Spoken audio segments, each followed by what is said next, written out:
Welcome dear friends, আশা করি আপনারা ভালো আছেন এবং সুস্থ আছেন। ডিয়ার ফ্রেন্ডস, আপনারা অনেকদিন থেকেই দেখছেন যে আমি ইউটিউব চ্যানেলে সত্যি অনেক ভিডিও কম দিচ্ছি। তো সত্যি বললে এখন বিভিন্ন ক্লাস থাকে, এর জন্য সময় অনেক কমই পাই। বাট আপনারা অনেকদিন থেকেই মেসেজ করছেন, অনেকে কমেন্ট করা শুরু করেছেন যে স্যার জুন পরীক্ষার আগে কিন্তু স্যার কিছু ভিডিও দিতে হবে। তো আপনাদের যে আবদার সেটাকে কেমন করে ফেলাই, তো এর জন্যই কিছু কিছু ভিডিও আমি এখন আপনাদের সামনে তুলে ধরবো। তো এই ভিডিওগুলো মেইনলি কি হবে, যেহেতু এখন সময় খুব কম, তো আমার যে ক্লাসগুলো চলে সেই ক্লাসগুলো চলাকালীনই আমি সেগুলোকে রেকর্ড করে নেব এবং পরবর্তীতে সামান্য এডিট করার মাধ্যমে সেগুলোই আপনাদের সামনে তুলে ধরবো। তো ভিডিওগুলো মেইনলি কি হচ্ছে, জুনে যে পরীক্ষা হয়ে গেছে এবং ডিসেম্বরে যে পরীক্ষা হয়ে গেছে গত বছর, সেগুলো থেকে কি কি প্রশ্ন এসেছিল সেগুলোকে মাথায় রেখে কিছু কিছু এরিয়া আমরা আলোচনা করব এবং সেই এরিয়া থেকে কি প্রশ্ন এসেছিল গতবার, গত দুবারে, গত তিনবারে কি প্রশ্ন এসেছিল সেগুলোকে আমরা সলভ করব। ওকে, একটা এরিয়া নিলাম, সেই এরিয়াটাকে প্রথমে আলোচনা করলাম এবং তারপরে সেখান থেকে কি প্রশ্ন এসেছে সেগুলোকে আমরা সলভ করব। ওকে, তো এবং এর সাথে সাথে আরেকটা তথ্য আপনাদের দিয়ে দিই, আপনারা 1, 2, 3 এভাবে পরপর পরপর আমাদের ভিডিওগুলো আসতে থাকবে। মোটামুটি দেখবেন আমাদের যে থামলাইনটা একই রকমই হবে। তখন যেহেতু সময়টা কম, শুধু পার্থক্য দেখবেন প্রথমটা ক্লাস 1, তারপরটা ক্লাস 2, ক্লাস 3, এটা আপনারা লক্ষ্য করবেন। বাট থামলাইনটা কিন্তু কম বেশি একই রকমই হবে। আরেকটা জিনিস যেটা আপনারা লক্ষ্য করবেন সেটা হচ্ছে, যখন আপনারা ধরুন একবারে আপনি হয়তো ক্লাস 3 থেকে দেখছেন বা ক্লাস 4 থেকে দেখছেন, তাহলে বাকি ক্লাসগুলো আপনি পাবেন কোথায়? তো আমি একটা প্লে লিস্ট বানিয়ে দিব, নেট জুন 2026 এই নামে, নেট জুন 2026 এই নামে আমি একটা প্লে লিস্ট বানিয়ে দিব। সেই প্লে লিস্টে গেলেই এই নতুন নতুন যে ভিডিওগুলো এখন আপলোড হবে সেগুলো আপনারা পেয়ে যাবেন। ডিয়ার ফ্রেন্ডস, এই ভিডিওর পিডিএফ যদি আপনাদের প্রয়োজন হয়, আপনারা আমাদের টেলিগ্রাম চ্যানেল জয়েন করবেন, যার ডেসক্রিপশনে আমি লিঙ্ক দিয়ে দিব। তো সেখান থেকে আপনারা আমাদের এই ভিডিওর পিডিএফটা পেয়ে যাবেন। এরপরে দেখুন, এরপরে আমরা আমাদের প্রাচীন ভারতে যে শিক্ষা প্রতিষ্ঠানগুলো ছিল সেগুলোকে আমরা পড়ব। তো গত বছর যে প্রশ্নগুলো এসেছে আমি দেখলাম, আমি আপনাদের যে নোটসগুলো দিয়েছি, দেখবেন নোটস যতটুকু দিয়েছি, আজকে আমি আরও এখানে নোটস শর্ট করাচ্ছি, যেহেতু এখানে আমি রিভিশনাল ক্লাস করাচ্ছি। যতটুকু আমি নোটস করিয়েছি ততটুকুর মধ্যেই আমি দেখলাম প্রশ্নগুলো হয়ে যাচ্ছে। কোন রাজার আমলে হয়েছে, আমরা পড়ানোর সময় পড়েছিলাম না কোন স্কলার ছিল, কবে হয়েছে, সময়টা একটা ফ্যাক্টর কাজ করে। ঠিক আছে, তো এই ধরনের জিনিসগুলো আমরা যদি পড়ে, যতটুকু আমি পড়িয়েছি ততটুকু থেকেই দেখবেন প্রশ্নগুলো হয়ে যাচ্ছে। তাহলে যেমন তক্ষশিলা আমরা পড়েছি, যে তক্ষশিলা আজকে এটা কিন্তু ভারতবর্ষে নেই, এটা হচ্ছে পাকিস্তানের রাওয়ালপিন্ডিতে অবস্থিত। তো তক্ষশিলার যে সময়কাল যদি দেখি আমরা 6th সেঞ্চুরি BCE, তাই না তক্ষশিলা?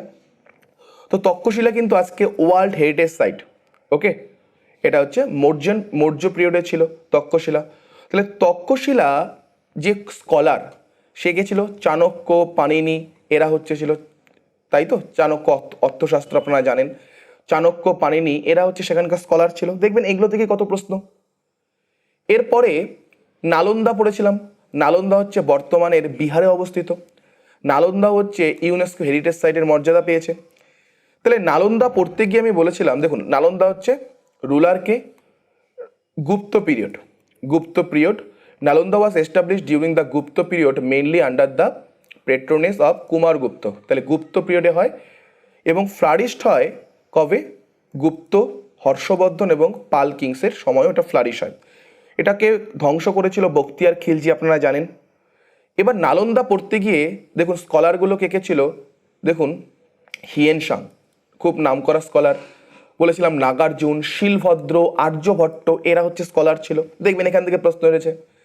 এবং এখানে একটা স্ট্রাকচার, যেমন নালন্দা বিশ্ববিদ্যালয় থেকে একটা প্রশ্ন অনেক সময় কমন প্রশ্ন আসে, সেটা কি, তার হচ্ছে যে লাইব্রেরি ছিল, আপনারা জানেন সেখানে একটা বড় লাইব্রেরি কমপ্লেক্স ছিল, যার নাম ছিল ধর্মগঞ্জ। সেখানে 3টা বিল্ডিং ছিল, রত্নসাগর, রত্নদধি এবং রঞ্জকা। এই 3টা নাম থেকেও পরীক্ষায় কিন্তু প্রশ্ন বিভিন্ন সময় এসেছে। গতবার আসেনি, বাট আগে কিন্তু এসেছে, তাই তো? মনে পড়ছে সবার? নেক্সট দেখুন বলভিটা হচ্ছে গুজরাটে অবস্থিত। তাহলে বলভি হচ্ছে মৈত্র ডাইনেস্টির সময়। Valabhi was an important education and cultural centre during Maitra dynasty. Okay, তো এই যে এটা টাইমলাইনটাও দেখুন, 6th সেঞ্চুরি CE, মানে তক্ষশিলা ছিল BCE, যীশুখ্রিস্টের জন্মের পূর্বে, আর এটা হচ্ছে যীশুখ্রিস্টের জন্মের পরবর্তী সময় CE। ওকে, এরপরে দেখুন এই যে আমরা বলভি, এটা তো বুঝতেই পারছেন যে প্রেজেন্টে গুজরাটে অবস্থিত। আচ্ছা, এর স্কলারগুলো কে কে ছিল? Many Buddhist scholar and teacher are associated with Valabhi. Gunamati and Sthiramati was among the well known scholar connected to this with this university.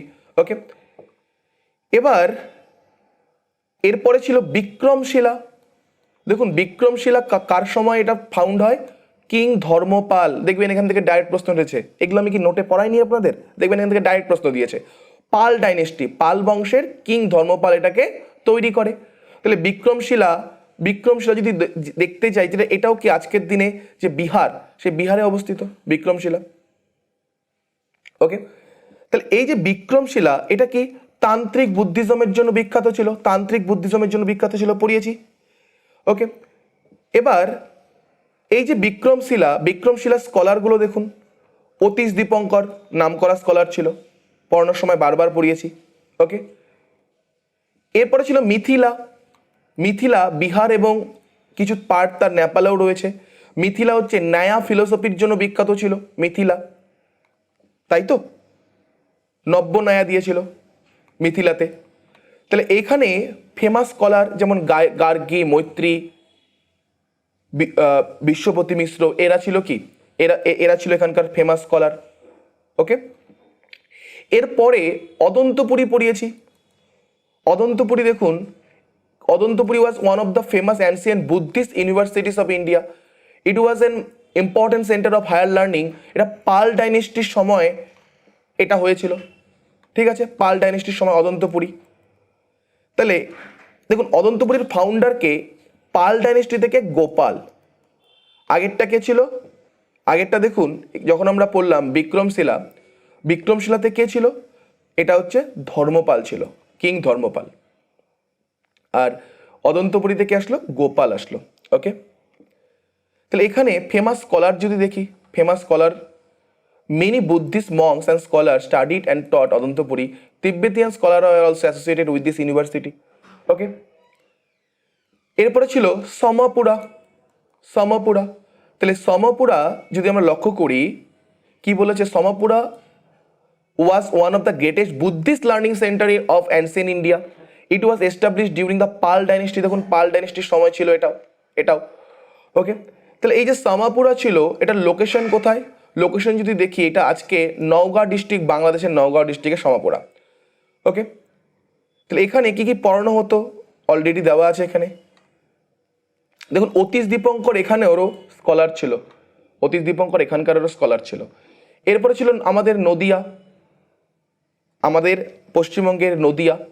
তাহলে নদিয়াতে যে স্কলাররা ছিল সেখানে, বা আমরা জানি যে নদিয়া হচ্ছে চৈতন্য মহাপ্রভুর জন্মস্থান নামে তার জন্য বিখ্যাত। তো সেখানে চৈতন্য মহাপ্রভু তিনি হচ্ছে সেখানকার কি করেছিলেন, সে একজন রিলিজিয়াস লিডার ছিলেন, তিনি সেখান ধর্মকে প্রচার করেন। তাহলে চৈতন্য মহাপ্রভুর নাম আমাদের এখানে মনে রাখতেই হবে। ওকে, এরপরে পড়েছিলাম আমরা উজ্জয়ন, মধ্যপ্রদেশে উজ্জয়ন। ওকে, তো উজ্জয়নে আমরা দেখেছিলাম অ্যাস্ট্রোনমির জন্য বিখ্যাত ছিল। কি মনে পড়ছে না? অ্যাস্ট্রোনমির জন্য উজ্জয়ন বিখ্যাত ছিল। ওকে, আচ্ছা, এবার উজ্জয়নে ফেমাস স্কলারকে বরাহ মিহির, কালিদাস, এরা হচ্ছে কি এখানকার ফেমাস স্কলার ছিল। এরপরে আমরা পড়েছিলাম বিভিন্ন ইউনিভার্সিটির নাম।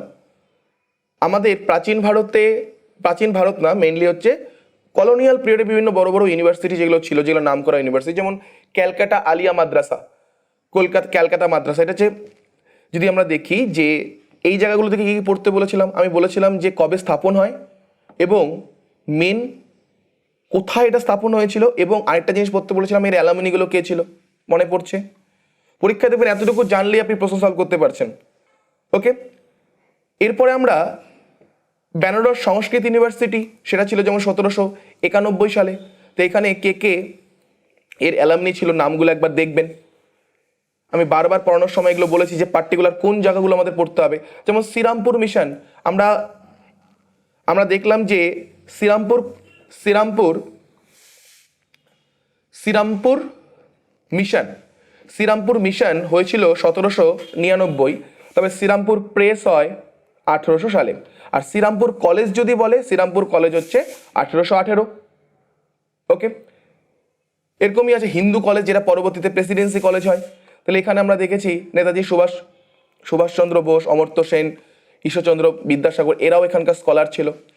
ওকে, তাহলে ফাউন্ডার কে ছিল, ঠিক আছে, সেগুলো যদি পারি আমরা মনে রাখবো। ওকে, তেমনি Calcutta university. Calcutta university already আমরা জানি এটা হচ্ছে উডের ডেসপাসে 1857 সালে স্থাপন হয়। উডের ডেসপাস 3টা ইউনিভার্সিটি বলেছিল, তার মধ্যে আরেকটা হচ্ছে মাদ্রাস ইউনিভার্সিটি, এটাও 1857 সালে। এখানে স্কলারগুলো কে ছিল নামগুলো দেখবেন, যেখানে সর্বপল্লী রাধাকৃষ্ণনের নাম আপনারা দেখতে পাচ্ছেন, ডক্টর এপিজে আব্দুল কালামের নাম দেখতে পাচ্ছেন।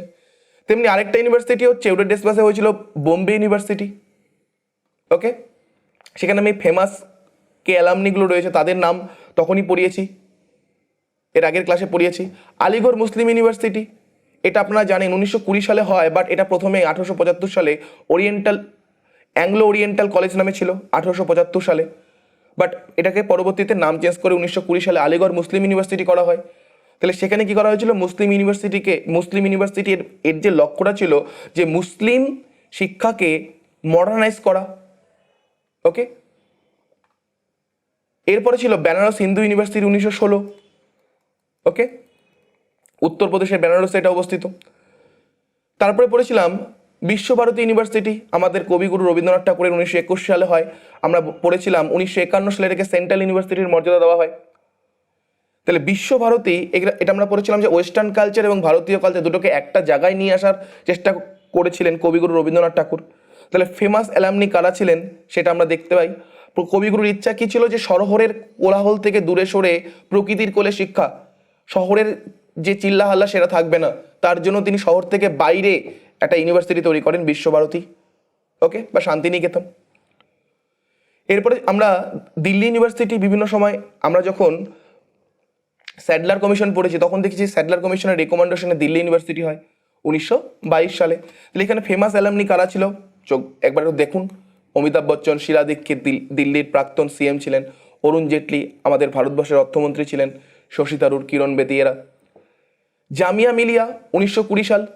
তো আমি দিল্লি ইউনিভার্সিটি এবং জামিয়া মিলিয়া ইউনিভার্সিটি, মেটা ইউনিভার্সিটি যখন পড়াই আপনাদের, মেটা ইউনিভার্সিটি যেটা ছিল সেকেন্ড জেনারেশন ইউনিভার্সিটি, সেখানে পড়াতে গিয়ে বলেছিলাম জামিয়া মিলিয়া ইউনিভার্সিটি এবং দিল্লি ইউনিভার্সিটিতে প্রথম মেটা ইউনিভার্সিটির এটা কোর্স চালু হয়েছিল, মনে পড়ছে সবার? ওকে, তারপরে আন্ধ্রা ইউনিভার্সিটি কবে হয়, অ্যালামনি কে ছিল, বাস এতটুকু মনে রাখুন। Nagpur university,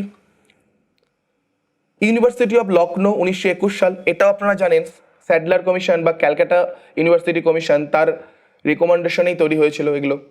Osmania ইউনিভার্সিটিও same Sadler কমিশনের রিকমেন্ডেশনেই তৈরি হয় 1918 সালে। ওকে, ইউনিভার্সিটি অফ মাইসুর কর্ণাটকে, পাটনা ইউনিভার্সিটি 1917 সাল, বিহারে অবস্থিত। ইউনিভার্সিটি অফ ঢাকা, এটা যেমন বর্তমানে বাংলাদেশের ঢাকাতে অবস্থিত। ওকে, ইউনিভার্সিটি অফ ত্রিভাঙ্কর, এটা হচ্ছে ইউনিভার্সিটি অফ কেরালা বর্তমান নাম। উৎকল ইউনিভার্সিটি, তারপরে পাঞ্জাব ইউনিভার্সিটিতে আমি প্রথমে যখন আপনাদের পড়াই তখন বলেছিলাম নোটসে দুটো ইউনিভার্সিটি বাদ পড়ে গেছিলো, এটা পাঞ্জাব ইউনিভার্সিটি আর একটা হচ্ছে আমাদের জেএনইউ। এখানে পরে অ্যাড করে দিয়েছিলাম যে পাঞ্জাব ইউনিভার্সিটি প্রথমে 1882 সালে হয়, তৎকালীন সময় সেটা ভারতবর্ষই ছিল, বাট পরবর্তীতে দেশভাগের পর সেটা লাহোরে চলে যায়। তাহলে ভারতবর্ষ তখন কি করে, ভারতবর্ষ 1947 সালে চণ্ডীগড়ে আরেকটা আবার পাঞ্জাব ইউনিভার্সিটি স্থাপন করে। ওকে, আমাদের প্রাইম মিনিস্টার ছিলেন মনমোহন সিং, সেখানকার অ্যালামনি ছিলেন। ওকে, এরপরে জেএনইউ 1969 সালে, এর আগের দিন আমি বারবার বলছিলাম 1961 না 1969 সালে জেএনইউ ইউনিভার্সিটি। তো এখানে বড় বড় ফেমাস স্কলার ছিলেন এখানে। তো এগুলো পড়েছি আমরা। এখানে আরেকটা জিনিস আজকের নোটসে অ্যাড করেছি, সেটা হচ্ছে institution of national importance. Bharat সরকার কী করে, কিছু কিছু ইউনিভার্সিটিকে ইনস্টিটিউশন অফ ন্যাশনাল ইম্পর্টেন্স ঘোষণা করে। ধরুন কোনো ইউনিভার্সিটি যদি রিমার্কেবল কিছু ভালো কাজ করে, তখন কি করে ভারত সরকার, ইউজিসির অ্যাক্ট রয়েছে, অ্যাক্ট অনুযায়ী তাদের ন্যাশনাল ইম্পর্টেন্স ঘোষণা করে। ন্যাশনাল ইম্পর্টেন্স ঘোষণা করলে কী হবে, সে বেশি করে ফান্ড পাবে, অবভিয়াসলি বেশি করে অটোনমি পাবে। ওকে, তাহলে এখানে এই জিনিসগুলো বলা হয়েছে যে the central university grants the status of institution of national importance to premier higher education institution in India through an act of parliament. তাহলে কি হচ্ছে যে সেন্ট্রাল গভর্নমেন্ট কি করছে, বিভিন্ন ইউনিভার্সিটি যারা খুব রিমার্কেবল ভালো কাজ করছে তাদের ইনস্টিটিউশন অফ ন্যাশনাল ইম্পর্টেন্সের মর্যাদা দেয়। তাহলে এখানে দেওয়ার ফলে কি হবে, যেটা আমি একটু আগেও বললাম যে তারা বেশি করে গ্র্যান্ট পাবে, তাদের এছাড়া গ্র্যান্টের সাথে সাথে কী হবে, অটোনমি পাবে। এরকম ভারতবর্ষে কিছু যেমন আমাদের ইউনিভার্সিটি রয়েছে, সেটা কি, যেমন Aligarh Muslim University, Banaras Hindu University, Delhi University, এগুলো হচ্ছে আমাদের যে কি বলবো, যে ডিগ্রি মানে নর্মাল যে ইউনিভার্সিটিগুলো রয়েছে, মানে মেডিকেল ফিল্ডে যাচ্ছি না কিন্তু, ওকে, মেডিকেল ফিল্ডে যাচ্ছি না বা ইঞ্জিনিয়ারিং ফিল্ডে যাচ্ছি না, নর্মাল যে ইউনিভার্সিটিগুলো আমাদের রয়েছে সেগুলোতেই আলিগড়, বেনারস, দিল্লি ইউনিভার্সিটির নাম আছে। ওকে, তাহলে এখান থেকে দেখুন কিছু প্রশ্নে আসি। দেখুন তো যতটুকু আমরা পড়েছি তার থেকে হয় কিনা। বলছে কোনগুলো কারেক্ট স্টেটমেন্ট। বলেছে চাণক্য কম্পোজ অর্থশাস্ত্র ইট বল্লভী ইউনিভার্সিটি। আচ্ছা, চাণক্য কি বল্লভীতে ছিল না তক্ষশিলায় ছিল? তক্ষশিলায় ছিল, তাহলে এ আউট। Okay, Panini who wrote Arthashastra was aluminium, Takshashila, ঠিক আছে। আচার্য শিলভদ্র, আচ্ছা শিলভদ্র কি অদন্তপুরীতে ছিল না নালন্দাতে ছিল? নালন্দাতে ছিল, পড়েছি। তাহলে শিলভদ্র আউট, তাহলে সিও আউট, তাহলে বিডিই হয়ে যাচ্ছে সঠিক অ্যান্সার। ওকে, বাকি যেগুলো ঠিক আছে একবার একটু চোখ বুলিয়ে নেবেন, বাকিগুলো কি বলেছে সেগুলো সঠিক আছে। নেক্সট দেখুন, তক্ষশিলা, নালন্দা, বিক্রমশিলা, অদন্তপুরী। আচ্ছা, চাণক্য কার সাথে যাবে? চাণক্য আমরা জানি তক্ষশিলার সাথে, তাহলে এর সাথে 3 আর দেখার দরকার আছে। দেখুন এর সাথে 3, বি এর সাথে 4। নালন্দা কি বলেছে? রেসিডেন্সিয়াল ইউনিভার্সিটি ছিল, সেখানে হচ্ছে বড় বড় বিল্ডিং ছিল, আমরা দেখেছি। নালন্দাতে 3টা লাইব্রেরি ছিল, একটা লাইব্রেরি ছিল, আর লাইব্রেরিতে বড় বড় 3টা বিল্ডিং ছিল, এবং রেসিডেন্সিয়াল ইউনিভার্সিটি ছিল, থেকে পড়াশোনা করতে পারতো। বিক্রমশিলা তান্ত্রিক বুদ্ধিজমের জন্য বিখ্যাত ছিল, পড়লাম আমরা। অদন্তপুরী পাল ডাইনেস্টি, গোপাল এটা স্থাপন করে। দেখুন যা পড়িয়েছি তার থেকেই আসছে। নেক্সট দেখুন, কোন ইউনিভার্সিটিগুলোকে ন্যাশনাল ইম্পর্টেন্সের মর্যাদা দেওয়া হয়েছে? বেনারস, আলিগড়, দিল্লি, হায়দ্রাবাদ, ক্যালিকট ইউনিভার্সিটি। তো আমরা পড়েছি আজকে কোনটা হচ্ছে বেনারস হিন্দু ইউনিভার্সিটি, আলিগড় আর দিল্লি, ABC। ওকে, নেক্সট দেখুন, Shilabhadra, Vijayanka, Prabhudevi, Rani Nayantika, Rani Prabhavati Gupta, Sanghamitra are example of some learn Buddhist women scholar. Okay, reason বলেছে lord Buddha on the request of king Ashoka and Yashodhara allowed women to join Sangha. বলছে লর্ড বুদ্ধকে কিং অশোকরা কি করে, রিকোয়েস্ট করেছিল, তাই কি না? তাহলে আপনারা জানেন এই ধরনের প্রশ্নে কখনোই যে অপশনগুলো দেয়, এখনো আমরা দেখি যে দুটো ভুল অ্যান্সার হয় না। তাহলে পরেরটা যদি ভুল হয় তাহলে 1 নম্বরটা কারেক্ট। ক্লিয়ার? নেক্সট প্রশ্ন দেখুন, বলেছে কি কোনটা কারেক্ট স্টেটমেন্ট? ইন বৈদিক এরা education was responsibility of the state. বলছে বৈদিক এরাতে এডুকেশন স্টেটের রেসপন্সিবিলিটি ছিল। যেমন আজকে আমরা দেখি যে 6 থেকে 14 বছর স্টেটের রেসপন্সিবিলিটি। আচ্ছা, বৈদিক এরাতে কি এটা বাধ্যতামূলক ছিল যে সেটা হচ্ছে শিক্ষা যে নিতেই হবে, সেটা হচ্ছে স্টেট ব্যবস্থা করবে, দেশ বা সেখানকার যে একটা ভূখণ্ড যেই রাজার আমলে আছে সেই ব্যবস্থা করবে, এরকম কোনো ব্যাপার ছিল কি বৈদিক এরাতে? এরকম কোনো ব্যাপার ছিল না। তাহলে আউট, 1 আউট, এ আউট। কোনটা কারেক্ট বলেছে? বি বলেছে no fees was charge from students. এটা আমরা দেখেছি যে সেখানে টিচারদের বাড়িতে যে স্টুডেন্ট থাকতো তারা কোনো ফিস দিত না, বাট এর বিনিময়ে কি করতো, যে টিচারদের বিভিন্ন কাজ করে দিত, বাড়ি পরিষ্কার করা থেকে শুরু করে বিভিন্ন কাজ করে দিত। তাহলে বি ঠিক আছে। বলেছে gurukulas were in pitiable condition as they didn't have any fixed grant from the state। দেখুন যে গুরুকুলগুলো ছিল সেগুলোর অবস্থা খুব একটা ভালো ছিল না, তখন তারা স্টেট থেকে ফিক্সড কোনো গ্র্যান্ট পেত না, তাই তো? ঠিকই তো আছে, ঠিকই আছে। তাহলে বি অ্যান্ড সি হচ্ছে সঠিক অ্যান্সার। ক্লিয়ার সকলের? নেক্সট কোশ্চেন দেখুন, দেখুন তো হিয়েনসাং কোথায় ছিল, কোনটার সাথে যুক্ত ছিল? নালন্দা না তক্ষশিলা না বল্লভী না অদন্তপুরী? হিয়েনসাং কোনটার সাথে, নালন্দা না তক্ষশিলা? হিয়েনসাং কোথাকার ছিল? হিয়েনসাং নালন্দার সাথে যুক্ত ছিল হিয়েনসাং। ডিয়ার ফ্রেন্ডস, আপনাদের ভিডিওটা কেমন লাগলো অবশ্যই আপনারা কমেন্ট করে জানাবেন। ভিডিওটা যদি ভালো লেগে থাকে অবশ্যই ভিডিওটাকে লাইক করবেন, যার প্রয়োজন তার সাথে শেয়ার করবেন। এরকম আরো ভিডিও পেতে আমাদের চ্যানেলটাকে অবশ্যই সাবস্ক্রাইব করবেন। ভালো থাকবেন এবং সবাইকে ভালো রাখবেন। Thank you.